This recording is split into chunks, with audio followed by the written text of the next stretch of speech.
મારા ખેતરમાં જવાનો રસ્તો હતો, પણ પાડોશીએ ખેતરવાળાએ બંધ કરી દીધો.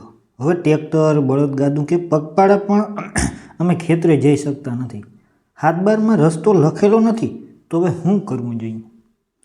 મિત્રો, જો તમારા ખેતરમાં જવાનો રસ્તો કોઈ વ્યક્તિ જબરદસ્તીથી બંધ કરી દે તો તમે ગભરાવાની જરૂર નથી, કારણ કે કાયદો સંપૂર્ણ રીતે ખેડૂતોની સાથે હોય છે.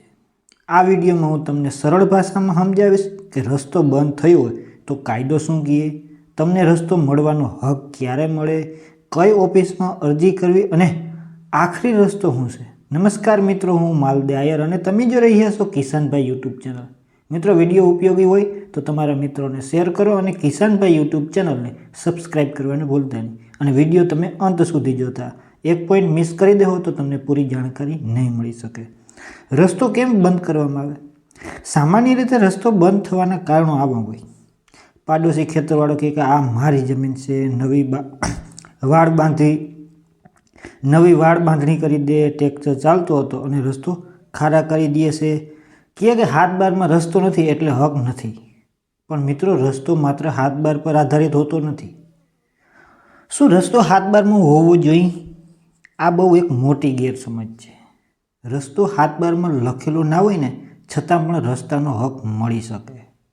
જો કાયદા મુજબ રસ્તાના હકના આધારે તમે ગામનો નકશો, વર્ષોથી વપરાતો રસ્તો, ખેતર ચારેય બાજુથી બંધ હોય તો દસ્તાવેજમાં રસ્તાનો ઉલ્લેખ હોય જ.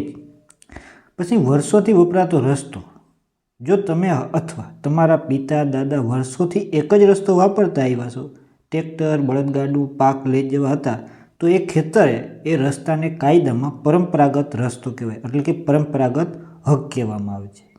આવા રસ્તાને કોઈ પણ વ્યક્તિ મનમાનીથી બંધ કરાવી શકતો નથી.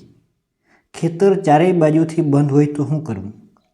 વચમાં ક્યાંય ખેતર હોય તો એવી પરિસ્થિતિમાં શું કરવું? જો તમારું ખેતર ચારેય બાજુ અન્ય ખેડૂતોની જમીનથી ઘેરાયેલું છે, કોઈ સરકારી રસ્તો સીધો થતો નથી, બીજા ખેતરમાંથી જ જવું પડતું હોય, તો કાયદો કહે કે તમને ફરજિયાત રસ્તો એક આપવો પડે. આને કાયદાની ભાષામાં સેટી રાઇટ કહે છે. રસ્તો બંધ કરે તો તરત શું કરવું જોઈએ? સૌથી પહેલાં શાંતિ રાખો અને ઝઘડો તો ક્યારેય ના કરતો, કારણ કે તમે ઝઘડો કરો તો તમારો કેસ મજબૂત નહીં બની શકે. પહેલું પગલું, તલાટી કમ મંત્રીને લેખિત અરજી આપો. અરજીમાં લખો અમારું ખેતર, સર્વે નંબર, રસ્તો કયા સર્વે નંબરથી જાય છે, કોનો રસ્તો બંધ કર્યો છે, કેટલા વર્ષોથી રસ્તો વપરાતો હતો, એ બધી ડિટેલ તમારે તલાટી કમ મંત્રીને લેખિત અરજીમાં આપવાની છે. મામલતદાર પાસે કાર્યવાહી થઈ શકે ખરી?